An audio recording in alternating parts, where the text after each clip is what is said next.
Rekan sahabat semua, dimanapun Anda berada. Kenapa sebahagian dari mereka menolak khilafah?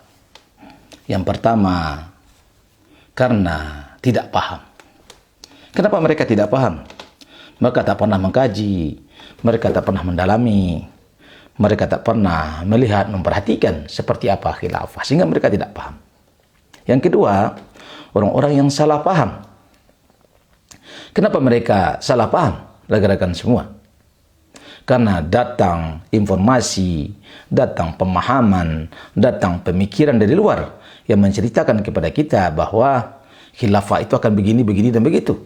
Ya, seperti yang dicontohkan oleh ISIS. Ya, Amerika membuat ISIS dan menamakannya khilafah.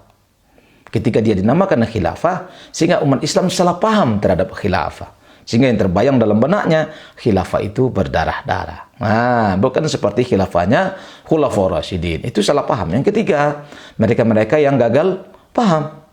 Kenapa mereka gagal paham?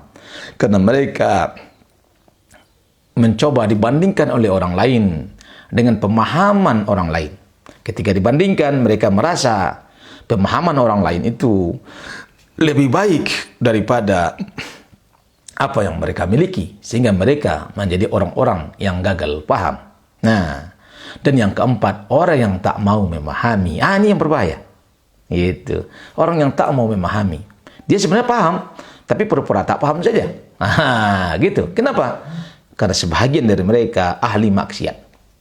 So, ketika khilafah berdiri, kemaksiatan mereka akan dihilangkan. Mereka tidak bisa lagi seks bebas kemanapun. Mereka tak bisa lagi LGBT, tidak bisa. Mereka mau berzina, tidak bisa. Mereka mau party, goyang-goyang, ramai-ramai, tidak bisa. Gitu. Ya, kenapa? Karena mereka ahli maksiat. Yang kedua, mereka orang-orang yang sedang berkuasa. Yang mana ketika mereka tidak taat dan patuh kepada Islam, maka mereka ketika khilafah berdiri tidak dipakai lagi sudah. Ya, karena kekuasaan akan berganti. Nah, oleh karena itu setiap orang itu ada masanya. Setiap masa itu ada orangnya. Dan khilafah itu pasti berdiri dengan atau tanpa kita. Dengan atau ada orang yang memusuhi. Dengan atau tanpa ada orang memusuhi. Dengan atau tanpa ada orang yang menghalangi. Dia akan berdiri. Karena khilafah itu janji Allah Subhanahu wa ta'ala.